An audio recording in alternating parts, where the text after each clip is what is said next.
The rain over the harbor district did not just fall that night. It came down sideways, hammering the neon sign above Rourke's Tavern until the letters flickered like they were trying to warn people away from the door. Inside, under buzzing overhead lights that had needed replacing for months, Odessa Marsh balanced a tray of drinks across a crowded floor, her apron damp at the hem from a spill she hadn't had time to mop, her feet aching in shoes that had given up supporting her hours ago. It was the kind of exhaustion that settled into the bones rather than the surface, the kind that came from standing on your feet for 10 hours while smiling through insults you'd long since stopped letting land. On the surface, Odessa was just a waitress, soft-spoken, quick with a joke, easy to underestimate in her oversized cardigan, and the kind of curves that made men assume she was harmless before they'd even finished ordering their second round. They saw a woman who refilled coffee, remembered birthdays, and absorbed rudeness like it was part of the job description. They had no idea she was the most trusted weapons authenticator on the entire eastern seaboard, a woman whose name, whispered correctly in the right rooms, could end a deal or seal one within the hour. By day, or more precisely, during the hours no one thought to question. Odessa worked out of a locked back room 3 blocks from the tavern, a converted storage unit with blackout curtains and a server rack she'd built herself piece by piece over 6 patient years. There, she traced serial numbers filed down to nothing, cross-referenced ballistics records against forged paperwork, and untangled which decommissioned military hardware had actually been decommissioned and which had simply been dressed up to look that way for a buyer who didn't ask enough questions. She verified black market arms deals for whichever family needed a name they could trust. And over the years, more families than she liked to admit had learned exactly whose word carried weight when the stakes were high enough to matter. She never took sides. She never asked what the weapons would ultimately be used for. She told herself that distance was its own kind of safety, and for 6 years it had been. But tonight, a shipment manifest had crossed her desk with a signature on it that didn't belong there. Tucked inside a stack of paperwork she'd been asked to quietly verify for a buyer she'd never met. And once she'd started pulling the thread, the whole thing had unraveled into something that carried a body count with her own name already halfway stitched into it. The data sitting on her hard drive back home was a masterclass in betrayal, the kind that took real patience to build. Celine Drake, the icy new head of the Drake family who had clawed her way to the top of the organization through a string of accidents no one in the underworld dared to call accidents out loud, was not simply moving weapons through the harbor the way her predecessors had. She was funneling entire shipping containers of military-grade hardware to buyers who didn't officially exist on paper anywhere, skimming profits into private accounts scattered across 3 continents, and, far worse, far more dangerous, forging documentation that traced every illegal shipment straight back to the Castellano Syndicate's name. Every falsified bill of lading, every doctored customs form, every altered serial number pointed in one direction only, and it wasn't towards Celine. If that manifest ever reached the Commission's desk intact, it would look like Damien Castellano himself had spent the last year quietly arming half the criminal underworld along the eastern seaboard.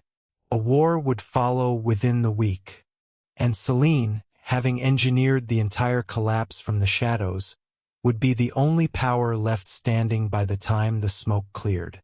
Odessa hadn't meant to become the woman holding that secret.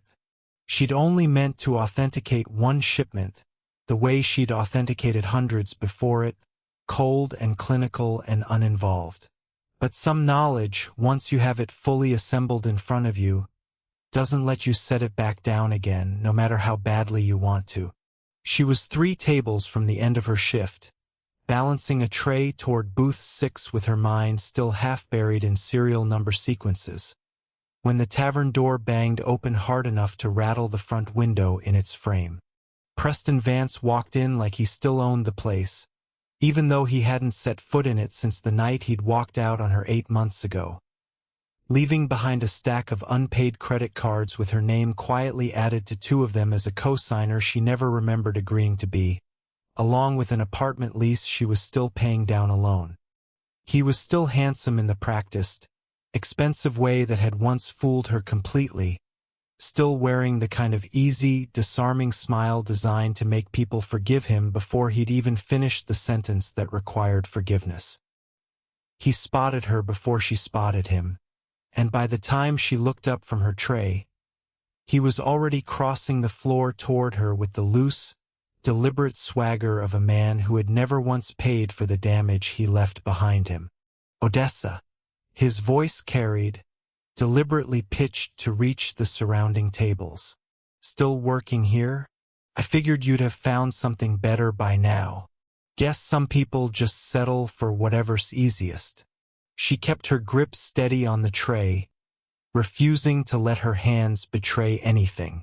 This is my shift, Preston. You need to leave.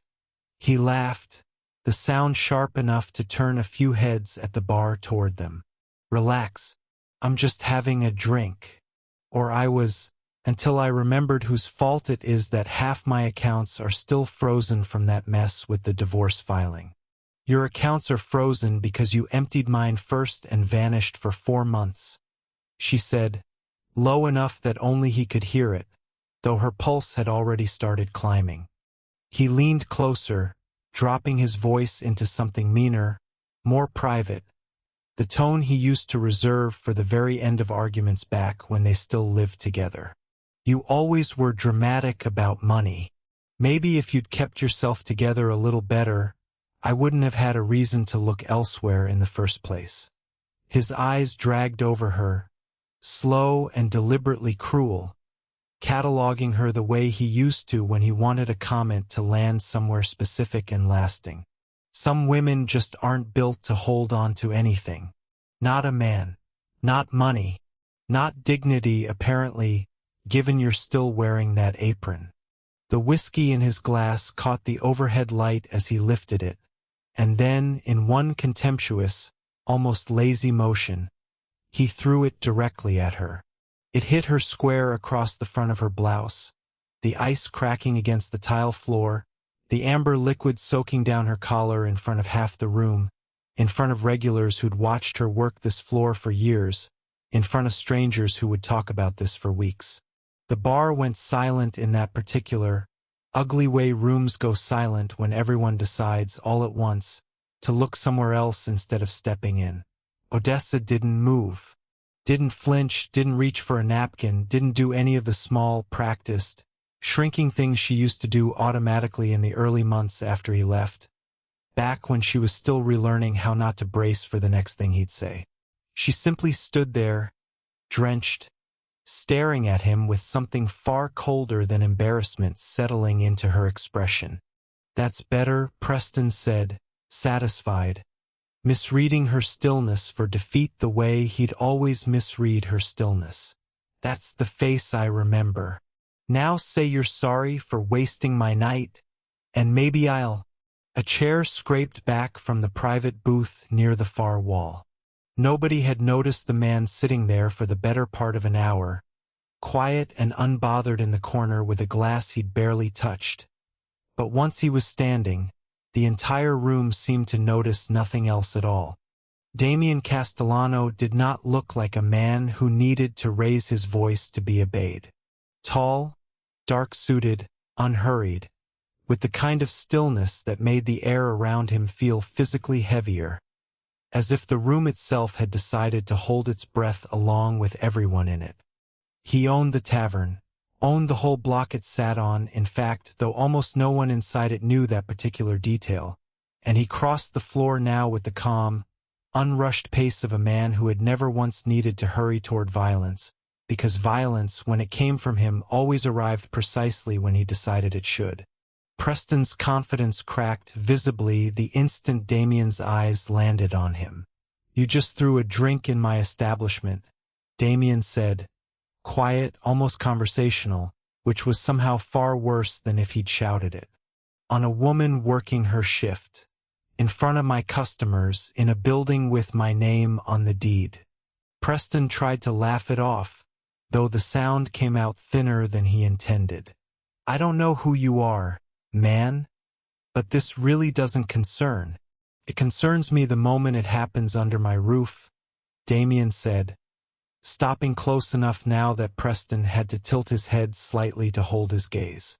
And it concerns me a great deal more, given who exactly she is. Preston's eyes flicked toward Odessa, genuinely confused now beneath the fading bravado. Who she is.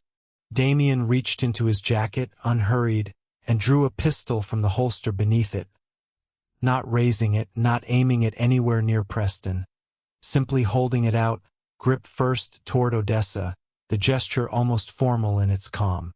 Make him clean it up, Damien said. Odessa blinked, glancing between the gun and Damien's face, understanding arriving a half-second before she reached out and took it from his hand, the weight of it entirely familiar in a way that made something steady settle low in her chest for the first time all night. She had held 100 weapons exactly like it across 6 years of quiet, careful work. This one felt different only because of who had handed it to her and why. Preston's face drained of color, the last of his practiced charm falling away entirely. What is this?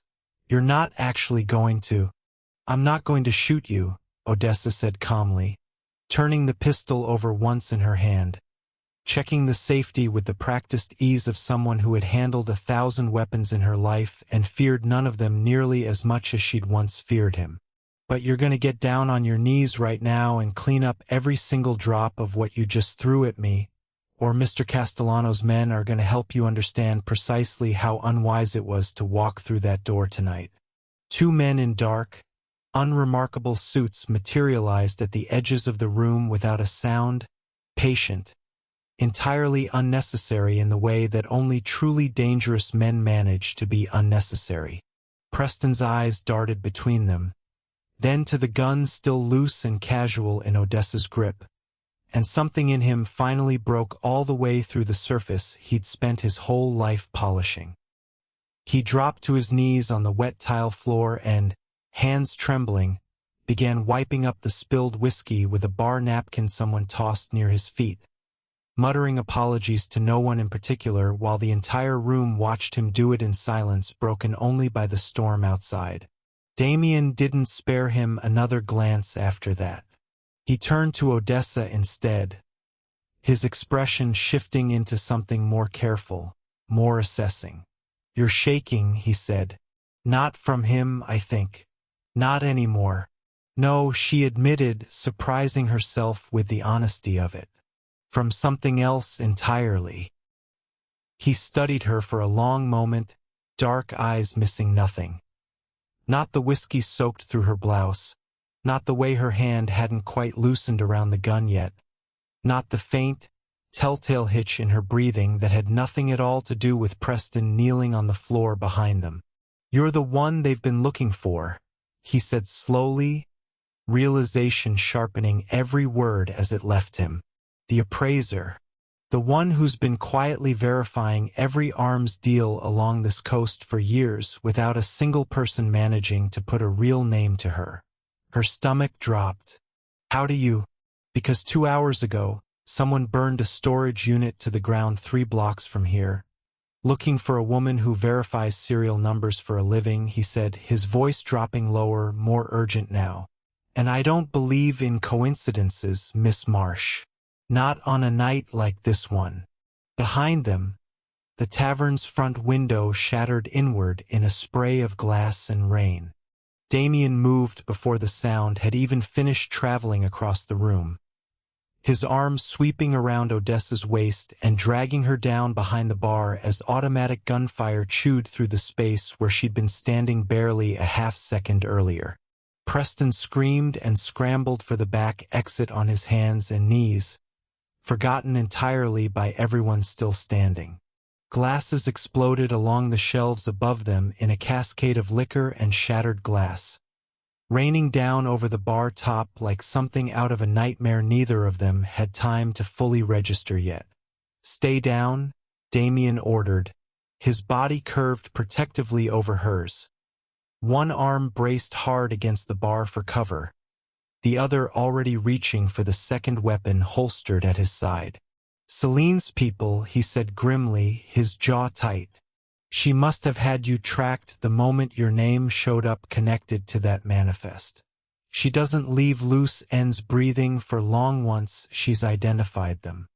"You know about the manifest," Odessa said, not quite a question, her mind already working past the fear and into the familiar, cold clarity that came with a problem she knew, at her core, exactly how to solve. "I know Celine Drake has spent months trying to frame my family for a war I never started and never wanted," he said. "I know someone's been quietly, methodically proving she's lying without leaving a single trace of themselves behind while they did it. I did not know until roughly 30 seconds ago that the someone was standing in my own bar in a whiskey-soaked blouse, ordering my enemy's ex-husband onto his knees." More gunfire raked across the front of the building, tearing splinters out of the doorframe. Damien's men returned fire from the entrance in short, disciplined bursts, buying seconds that felt like nothing at all against the scale of what was coming. He hauled Odessa up by the hand, keeping his own body angled between her and the shattered windows the entire way, and half-carried, half-guided her through the kitchen, past a line cook flattened against the walk-in freezer, out the service exit, into an armored SUV idling in the alley behind the tavern as though he had known, somehow, that tonight would end exactly like this from the moment he'd sat down in that corner booth hours earlier. They sped north through the storm, the city lights smearing into long streaks against rain-slicked glass, gunfire and distant sirens fading behind them into something that felt, absurdly, almost like silence by comparison. "You're taking me somewhere secure," Odessa said finally, watching the skyline dissolve into darkness and forest. "I'm taking you somewhere Celine Drake's people cannot reach you," Damien corrected, his eyes flicking to the rearview mirror out of old habit. "Whether you agree with the larger plan or not is an entirely separate conversation we'll have once you're not actively bleeding whiskey and adrenaline all over my leather seats. Right now, staying alive isn't optional, Miss Marsh. It's the only item currently on the agenda." She let out a breath that was almost a laugh, startled by her own capacity for it given the circumstances. "You say that like it's supposed to be reassuring. It's supposed to be honest," he said. "I find people trust honesty considerably more than comfort once the shooting starts." The drive lasted nearly 40 minutes, the SUV climbing steadily out of the city and into darker, quieter roads lined with trees that pressed close against the windows like a wall closing in behind them. Odessa spent most of it in silence, cataloging everything she knew about the Drake family's operation, mentally rebuilding the manifest from memory in case anything happened to the drive she'd hidden weeks ago, half expecting exactly a night like this one to eventually arrive. Damien spent most of it watching the road and, when he thought she wasn't paying attention, watching her instead, something calculating and unreadable moving behind his eyes. The Castellano estate rose out of the dark like something built deliberately to outlast weather, war, and time itself. Iron gates swinging open at a signal from the lead car, floodlit stone walls rising 3 stories against the storm. Armed men patrolling a perimeter that clearly expected exactly this kind of night to eventually arrive on their doorstep. Damien escorted her inside through a foyer of dark marble and old money, past portraits of Castellano men who had run this family before him, down a long corridor lined with soundproofed walls, into a private office where the storm outside was reduced to a low, distant hum against reinforced glass. He locked the heavy door behind them, the sound of the bolt sliding home unusually loud in the sudden quiet. "Let's not waste time being polite," he said, shrugging out of his rain-damp jacket and tossing it over the back of a leather chair. My people have spent 4 months trying to trace the source of the forged manifests circulating against my family's name. Whoever's been quietly disproving them piece by piece has kept themselves completely invisible the entire time. That is, apparently, you. I don't take sides, she said, wringing a little of the whiskey out of her sleeve, more out of nervous habit than any real hope of drying off. I verify. That's all I've ever done. For anyone who's asked. What people choose to do with what I tell them was never supposed to be my business. It became your business the moment Celine decided you were a loose end worth burning a building down to silence, he said, stepping closer, his voice low and steady. She's been laundering weapons money through shell accounts for over a year, quietly building a private army under everyone's nose. All while forging a paper trail that points directly at my family to cover her own tracks. If that manifest becomes public before I can prove conclusively it's fabricated, there won't be a commission hearing to settle it. There will be a war, and my family bleeds first because of a lie stitched together with my own name. I have the originals, Odessa said quietly, watching something shift in his expression as the weight of the sentence landed. The real serial numbers. The real shipment logs, cross-referenced against the actual ballistics on every weapon that moved through that harbor in the last 14 months. Enough to prove every document tracing back to your syndicate was altered well after the fact, by someone who didn't know I'd already logged the originals somewhere she couldn't reach. Then give them to me, Damien said, and for the first time all night, there was something almost urgent underneath his composure. If I give them to you, I have no leverage left at all, she said, lifting her chin, refusing to let the size of the room or the size of the man standing in front of her make her feel any smaller than she had already decided months ago, standing in front of a different man, she was ever going to allow herself to feel again. And if I hand my only real protection over to a mafia boss I met barely 2 hours ago, I become disposable the instant you decide you no longer need me around to explain it. Something shifted behind his eyes at that. Not anger, she realized, watching him carefully. Something closer to respect, sharpened at the edges with an interest he wasn't bothering to disguise anymore. You think I'd let that happen to you, he said low, almost offended by the suggestion. I think I've survived this long by never assuming what a powerful man will or won't eventually do once it's convenient for him, she said. I'd be a poor appraiser if I started making exceptions now, of all nights. He closed the last of the distance between them slowly, and this time she didn't step back from it. Then let me remove the assumption from the table entirely, he said. Celine Drake wants you dead because you are the single piece of proof standing between her and getting away with everything she's built. As of tonight, as of this exact conversation, you are under Castellano protection, fully and without condition. Anyone who wants to reach you goes through me first, and I promise you, Miss Marsh, very few things in this world manage to get through me once I've decided otherwise. A radio crackled to life on the desk before she could answer him, static resolving suddenly into a voice. Sharp, amused, entirely too pleased with itself. Damien Castellano, Celine Drake said, honeyed and lethal all at once. The sound of distant gunfire faintly audible behind her own transmission.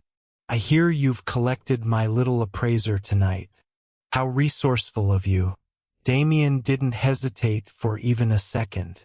He leaned over the desk and pressed the transmit button, his voice dropping into something flat, final, carrying none of the warmth he'd allowed into the room only moments earlier. Odessa Marsh is under my protection, Celine. She is not your property to reclaim, and she is not evidence for you to quietly erase before the commission gets a real look at it. Come near her again, in any form, through any hand you send, and I will personally make sure the only thing left standing of your entire operation is the paperwork proving exactly what you did to build it. "You're bleeding men tonight, Damien," Celine said, ice sliding into every syllable now. "Hand her over, and I'll pull my people back before this gets any messier for either of us." "Or," Damien said, unbothered, "you can keep sending them, and I'll keep sending them home to you in considerably worse condition than they arrived in. Your choice entirely, Celine. I'm not in any particular hurry tonight." He cut the transmission before she could answer. The room went silent except for the storm still pressing against the reinforced glass, the estate's own generators humming somewhere deep beneath the floor. Odessa looked up at him, something fierce and entirely unafraid moving through her chest where fear, by all logic, should have been sitting instead. "Surviving tonight isn't enough," she said. "If she retreats now, she simply regroups, and she keeps that forged manifest tucked away in her pocket until she finds a cleaner moment to use it against you. We need to end this completely, before the sun comes up and she has time to think of something smarter." "What do you need?" he asked, and there was no hesitation at all in the question. "Full access to your servers, and the original shipment database from at least 3 of Celine's off-book buyers if your people have managed to compile anything on them," she said, already moving toward the terminal against the far wall. "If I can cross-reference the true serial numbers against her forged paperwork in real time, I can build a chain of evidence so complete the commission won't be able to look away from it, no matter how expensive her lawyers turn out to be." He typed in a security override without a flicker of doubt crossing his face and turned the terminal fully toward her, pulling a second chair beside it without being asked. "Do it," he said simply. Odessa sat, cracked her knuckles out of pure habit, and got to work. For the next hour, she moved methodically through encrypted shipment logs, disassembling months of Celine's careful, patient forgeries one serial number at a time, cross-matching authentic ballistics records against altered paperwork until the fabricated trail leading straight to the Castellano name simply came apart in her hands, thread by thread, the way it always did once someone with the right knowledge finally sat down to pull at it properly. Damien stood behind her chair the entire time, arms crossed, watching her work with the same focused intensity he might have given an approaching army, understanding, perhaps for the first time in his life, that the most dangerous weapon in the entire room had never once been the gun he'd handed her back at the bar. Twice Dominic, his scarred, steady second in command, appeared in the doorway with updates from the perimeter, reporting Drake vehicles circling at a distance, testing the gates without committing to a full assault, clearly waiting on orders from Celine herself before risking men against a fortress this well defended. Each time, Damien sent him back out with the same instruction. Hold the line, don't engage unless engaged, and keep the generators running no matter what happened to the grid outside. "Got you," Odessa murmured finally, well past midnight, hitting the last key with something close to triumph. She compiled the evidence into a single unbreakable file. Every original serial number, every authentic ballistics match, every timestamp proving conclusively when and how the documents implicating Damien had actually been altered, and sent it simultaneously to every head of the commission, encrypted and irrefutable, time-stamped in a way no defense attorney on either coast would be able to argue around. It took 11 minutes for the first response to come back. Then Dominic burst into the office again, breathless in a way that suggested he'd run the entire length of the corridor to deliver it. "Boss, the commission just froze every Drake account on the eastern seaboard. They're calling it fraud and attempted incitement of a syndicate war, straight to the full council. Celine's own lieutenants are already turning on her out at the harbor. Words spreading through her own people faster than she can contain it. The war that had almost swallowed an entire coastline that night ended instead in a single silent, undeniable file, sent from a woman who had spent 6 careful years making sure the truth always outlasted whatever lie someone tried to build on top of it. Later, Once the estate had gone fully quiet and the storm outside had softened into something closer to an ordinary, gentle rain against the windows, Damien found her in the room his staff had quietly prepared for her sometime during the chaos, still faintly smelling of spilled whiskey beneath a borrowed robe someone had left folded on the bed. "You ended a war tonight," he said quietly from the doorway, not quite stepping in yet. "With a keyboard, some serial numbers, and my own gun. I ended a war you started fixing the moment you handed it to me instead of using it yourself," she said, turning from the window to face him. He crossed the room slowly, stopping close enough that she had to tilt her head slightly to hold his gaze the way she had back at the bar, refusing then and refusing now to let his size or his reputation make the distance between them feel like something she needed to shrink away from. "You could have run tonight," he said, "taken the evidence and disappeared the way you've disappeared from every other family for 6 straight years the moment things got complicated. Why stay this time of all times?" "Because for the first time in longer than I can remember," she said, "someone handed me a weapon instead of pointing one at me." His hand rose slowly, gentle against the line of her jaw, thumb brushing away a trace of rain still clinging faintly to her cheek. "You are not going back to that tavern," Damien said, voice dropping lower now. "Not to hide there, not to disappear into it, not to make yourself small enough that men like him ever get to overlook you again without consequence."